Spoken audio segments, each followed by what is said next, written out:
കണ്ടോ, നല്ല സ്ട്രോങ് ആയിട്ടുള്ള നല്ല അടിപൊളി ചായ ദാ റെഡി ആയി കഴിഞ്ഞു. നല്ല അടിപൊളിയാണ്. Hi, good morning. നമുക്കിന്ന് വ്യത്യസ്തമായ രീതിയിൽ ഒരു ചായ ഉണ്ടാക്കിയാലോ? എല്ലാവരും നമ്മൾ ചായ ഉണ്ടാക്കാറുള്ളവർ തന്നെയാണ്. പക്ഷെ ഈ രീതിയിൽ നിങ്ങൾ ചായ ഉണ്ടാക്കി നോക്കിയിട്ടില്ലെങ്കിൽ ഉറപ്പായിട്ടൊന്ന് ട്രൈ ചെയ്യൂ കേട്ടോ. അപ്പോൾ എങ്ങനെയാണ് നമ്മുടെ വ്യത്യസ്തമായ ചായ തയ്യാറാക്കുന്നതെന്ന് നോക്കാം. അപ്പോൾ നമ്മുടെ മെയിൻ ഇൻഗ്രീഡിയൻസ് എന്ന് പറഞ്ഞിട്ടുണ്ടെങ്കിൽ പാലും ഒരു 1/4 കപ്പ് വെള്ളമാണ്. ഞാൻ 1 കപ്പ് പാലും 1/4 കപ്പ് വെള്ളമാണ് എടുത്തിട്ടുള്ളത്. നമ്മൾ ഇനി ഒരു പാൻ ചൂടാക്കി എടുക്കുക എന്നുള്ളതാണ് ആദ്യത്തെ പരിപാടി. ഇപ്പോൾ നമ്മുടെ പാൻ ഒന്ന് ചൂടായി വന്നിട്ടുണ്ട്. നമുക്കിതിലേക്ക് ആദ്യം നമുക്ക് എത്ര കടുപ്പം വേണം എന്നുള്ളതനുസരിച്ച് ചായപ്പൊടി ചേർക്കാം. ഇതിൽ ചായപ്പൊടി ഉണ്ടല്ലോ, ഫൈനായിട്ടുള്ള ചായപ്പൊടി തന്നെ ചേർക്കാം കേട്ടോ. എന്താണെന്ന് വെച്ചാൽ നമ്മുടെ ടീ ലീവ്സ് ചേർക്കരുത്. ഞാനിപ്പോൾ ഒരു 3/4 ടീസ്പൂൺ ചായപ്പൊടി ചേർക്കുന്നുണ്ട്.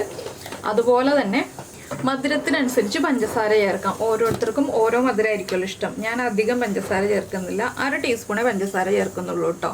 മധുരം കൂടുതൽ വേണം ശരിക്ക്. ഈ ഒരു ചായക്ക്, 1 കപ്പ് ചായക്ക് 1 ടീസ്പൂൺ മുതൽ 1.25 ടീസ്പൂൺ വരെ പഞ്ചസാര ചേർക്കാം. ഞാനിവിടെ ലോ ഷുഗറിലാണ് ചായ ഉണ്ടാക്കാറുള്ളത്. ഇനി ഇതൊന്ന് നന്നായിട്ട് മെൽറ്റായി വരണം നമ്മുടെ പഞ്ചസാര. ആ രീതിയിൽ ലോ ഫ്ലെയിമിൽ വെച്ചിട്ട് ചൂടാക്കിയെടുക്കുക.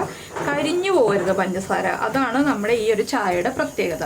എപ്പോഴും കൈ എടുക്കാതെ ഇളക്കി കൊടുക്കുക. പഞ്ചസാര കരിഞ്ഞു പോകരുത്, ചായപ്പൊടി കരിഞ്ഞു പോകരുത്. കരിഞ്ഞു പോയിട്ടുണ്ടെങ്കിൽ നമ്മുടെ ചായ ഫ്ലോപ്പായി പോകും. അത് പ്രത്യേകം ശ്രദ്ധിക്കുക. ഇതിലേക്ക് 1 ഏലക്കയും കൂടി വേണം കേട്ടോ. ഞാൻ ആ ഇൻഗ്രീഡിയൻറ്റ് പറയാൻ വിട്ടുപോയി. നമ്മുടെ ചായക്ക് ടേസ്റ്റ് കൂട്ടുന്നത് ഏലക്കയാണ്. നിങ്ങൾ ഏലക്ക ചേർക്കാതെയാണ് ചായ ഉണ്ടാക്കുന്നതെങ്കിൽ ഏലക്കയും കൂടി ചേർത്തിട്ട് ചായ ഉണ്ടാക്കിക്കോളൂ.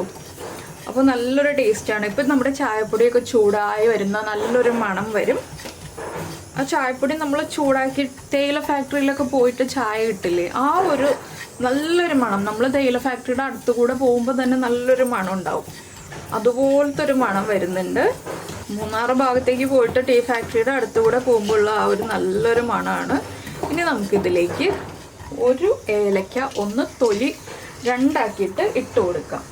ഞാനിപ്പോൾ 1 ഏലക്ക ഒന്ന് പൊട്ടിച്ചിട്ടുണ്ട്. ഇതും കൂടി ഇട്ട് കൊടുക്കുകയാണ്. ഇനി നമുക്കിതിലേക്ക് ഇവിടെ ചായപ്പൊടിയൊക്കെ കുക്കായി വരുമ്പോൾ നമ്മൾ കൈ എത്തും ദൂരത്ത് തന്നെ വെള്ളം വച്ചിരിക്കണം കേട്ടോ.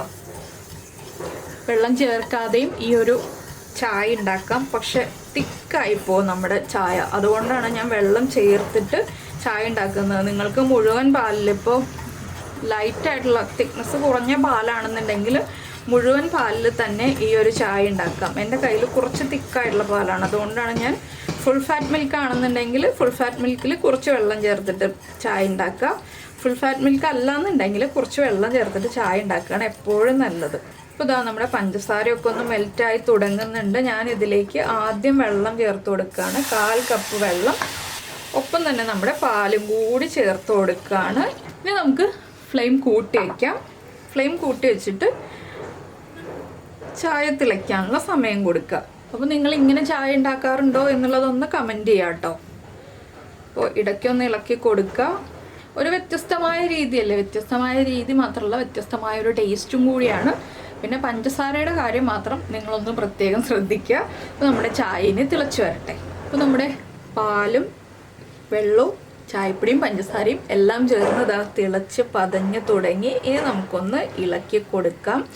1 മിനിറ്റ് ലോ ഫ്ലെയിമിൽ വെച്ചിട്ട് ഒന്ന് തിളപ്പിച്ചെടുക്കാം കേട്ടോ. ഒന്ന് തിളച്ച് വരണം. അപ്പോഴാണ് നമ്മുടെ ചായക്ക് കൂടുതൽ ടേസ്റ്റ് ഉണ്ടാവുക. എപ്പോഴും ചായ തിളപ്പിക്കുമ്പോൾ 1 മിനിറ്റും കൂടെ ഒന്ന് തിളപ്പിച്ചെടുത്താൽ കൂടുതൽ ടേസ്റ്റ് ഉണ്ടാവും.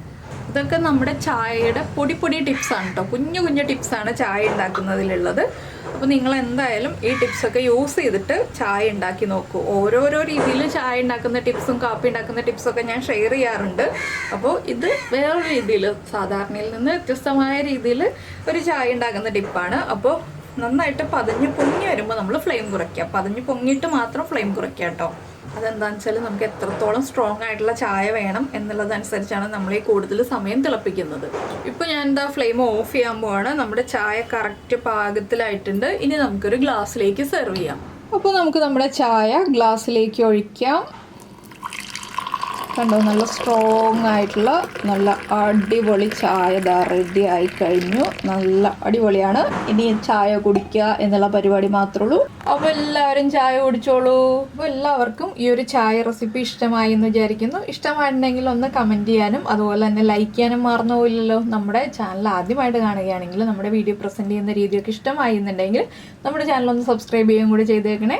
അപ്പോൾ നമുക്ക് നമ്മുടെ അടുത്ത റെസിപ്പിയുമായിട്ട് അടുത്ത ദിവസം വീണ്ടും കാണാം.